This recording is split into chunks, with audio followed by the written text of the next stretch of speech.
Olá, meus amigos, boa noite. Nós estamos mais uma vez começando aqui nos estúdios da Rede Brasil de televisão, mais uma edição do RB Especial.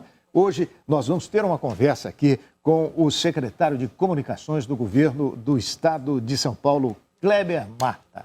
Antes, eu vou contar algo a respeito desse meu personagem de hoje. Ele nasceu em Registro, no Vale do Ribeira, e reside em Americana, na região de Campinas, há 20 anos. É jornalista graduado pela Pontifícia Universidade Católica de Campinas e especialista em marketing político pela Escola de Comunicações e Artes da Universidade de São Paulo, a ECA. Muito bom. Atuou por 10 anos na Subsecretaria de Comunicação do Governo de São Paulo, onde ocupou praticamente todas as funções. Na Subsecom, criou o braço digital do Governo de São Paulo. Também foi um dos responsáveis por implementar no governo de São Paulo o núcleo do interior de comunicação, que atende exclusivamente veículos de fora da capital. Teve passagem pela assessoria de imprensa do presidente da Assembleia Legislativa do Estado, deputado Cauê Macris. E na Alesp, ajudou a criar o aplicativo Fiscaliza Cidadão, que aumenta a transparência ao permitir que qualquer morador tenha acesso ao número e nome dos funcionários, dos deputados, gastos por gabinete, placa do veículo utilizado e presença em plenário. Boa noite, Kleber. Irmão, boa noite. Prazer estar aqui com vocês. Essa data tão especial para falar um pouco do nosso trabalho, falar um pouco da comunicação, falar um pouco também do governo do João Dória, um governador que acredita em comunicação como instrumento de gestão. Pois é, antes de mais nada, obrigado pela sua disposição em estar aqui com a gente para essa conversa. Eu sempre ouço dos governos, dos municípios, das prefeituras do interior, nos governos estaduais, que quando a coisa não vai muito bem, culpa-se a comunicação. O nosso grande defeito é comunicação. A gente faz muito, mas não tem comunicação. Não é o caso, não é? É verdade. Acho que a sua visão é correta, sobretudo porque a comunicação, cada vez mais a sociedade vive novos tempos, com essa questão da comunicação ser democratizada, com as redes sociais, todo mundo tem acesso a tudo, todo mundo tem as informações. Mudou tudo, irmão. É incrível. E a comunicação pública está no divã. Ela passa por uma nova fase, onde os governos têm que ser cada vez mais transparentes.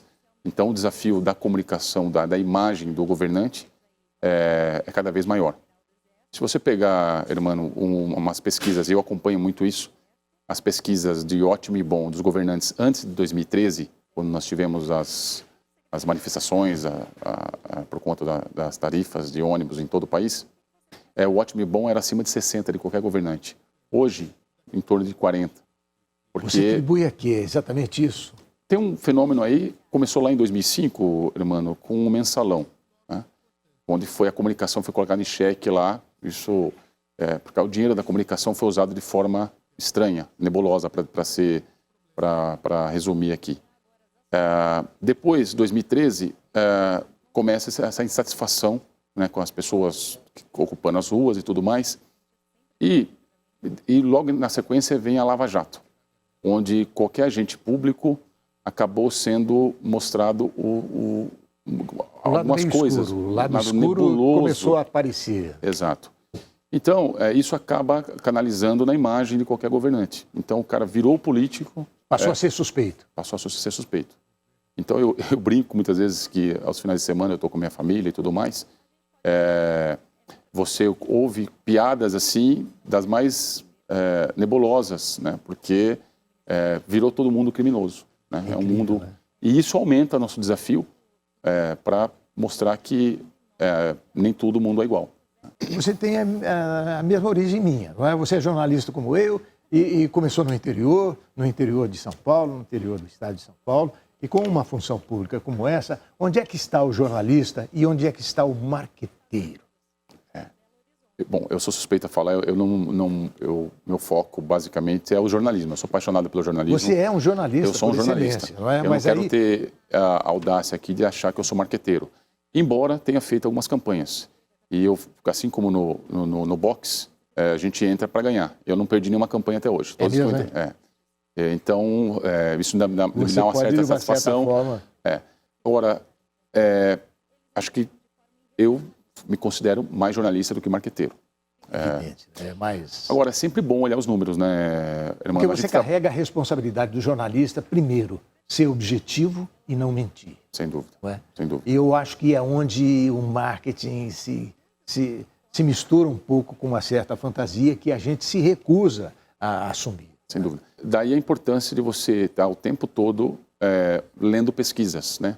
Porque a pesquisa no nosso dia a dia é nosso radar para saber o que a população está pensando ou não, se isso foi bem encaixado, se as pessoas digeriram bem essa mensagem ou não. Então a pesquisa acaba sendo o nosso norte aí para saber se as coisas estão indo bem ou não. Entendeu? A imprensa em si, quando eu digo imprensa, eu falo das emissoras de rádio, eu falo dos jornais impressos, eu falo também dos sites de notícia. A imprensa, nesse sentido, tem tratado bem o governador? Bom, eu responderia de outra forma a sua pergunta. A visão é que o governador João Dória ele tem respeito pela imprensa. Ele carrega também um background de trabalho no jornalismo. Sem dúvida. Ele tem passagens nas grandes redes de rádio, de TV. Então, ele entende o papel do jornalista de fazer o contraponto. E muitas vezes, até a tese do mestrado que eu comecei, Armando, lá na Universidade de São Caetano do Sul, muitas vezes o governante precisa entender que a imprensa acaba nos ajudando a governar. Quando vê um problema, quando vê um posto de saúde com um médico maltratando A ou B, quando vê um policial muitas vezes se excedendo nas suas funções. Essa é a função, né? Essa é a função da imprensa livre. E o governador, até por ser jornalista, eu entendo que eu vejo, sou testemunha disso, de que ele ele é tolerante às críticas e vê as críticas muitas vezes como instrumento de gestão para melhorar a performance do seu governo. Nesse piso, não é? Que você, como comunicador, digamos, oficial do governo, não é? O peso que você dá às mídias sociais, por exemplo, a mídia impressa, no caso dos jornais. Os jornais vivem aí uma crise. Os jornais que circulavam com 1 milhão de exemplares estão hoje circulando com 100 mil. Enfim, onde você coloca a prioridade do governo nesse sentido? Bom, irmão, eu acho que meu claro desafio... que a televisão também. Nós estamos aqui, precisamos falar um pouco da gente. Mas, enfim. Sem dúvida. Não, acho que são forças que não se excluem uma da outra. Acho que não tem competição. Acho que elas têm que trabalhar... o objetivo delas é o mesmo, né? Informar a população e tudo mais. Agora, quando nós assumimos o governo de São Paulo, uma pequena parcela do recurso publicitário, por exemplo, era destinado à comunicação digital. E nós estamos trabalhando para potencializar, para mudar um pouco isso. Porque nós também entendemos que comunicação digital está cada vez mais ganhando espaço. Agora, isso sem desprezar a força das TVs, dos jornais, entendeu?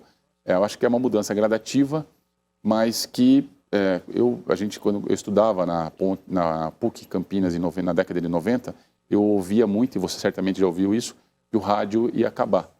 E o rádio está aí para mostrar que está cada vez mais independente, mais dinâmico, mais apaixonante. Você sabe, Kleber, eu fico particularmente muito feliz ao ver a importância que o governador e o seu governo dá para o rádio. Não é?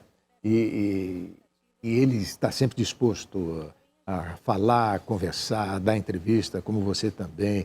O rádio, ele acaba se completando com... Quer dizer, muita gente dizia que o rádio ia perder o seu significado, e isso não aconteceu, não é? Principalmente envolvendo o interior. Mas hoje o rádio também ajuda o governo, não ajuda? Nesse sentido. Sem dúvida, sobretudo ao prestar serviços. Eu vou dar um exemplo prático para você, Hermano.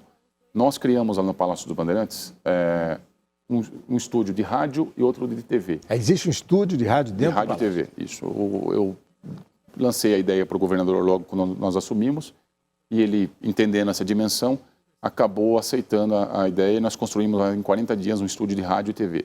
Na última chuva que atingiu o nosso estado, e sobretudo a capital, nós tínhamos lá, 6 horas da manhã, 4 secretários de Estado, secretário de Meio Ambiente, responsável pelo Rio Tietê e pelo Rio Pinheiros, o secretário de Transportes, Alexandre Baldi, responsável pelo sistema de trilhos, CPTM e metrô, dando entrevistas à população, prestando contas por meio de entrevistas nesses estúdios, falando com a comunicação, falando com a população e explicando como é que estava o sistema. Isso aí facilita. Facilita. Né? E orienta as pessoas, não saiam agora, saiam mais tarde, entendeu?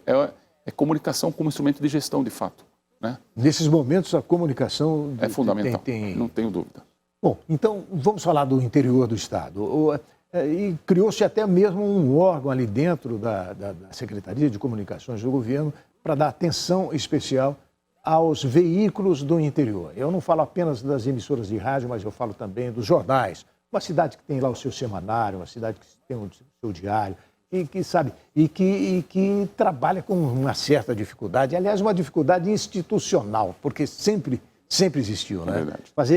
Fazer jornalismo no interior. Como é que você enxerga isso, Kleber? Então, hermano, nós quando decidimos criar, porque assim, o interior tem vida própria, né? E tem afinidades próprias, né?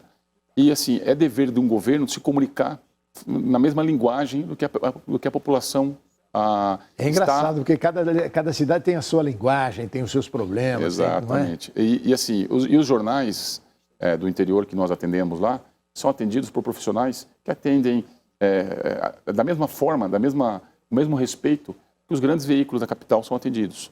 Mas eles cuidam especificamente do interior do Estado.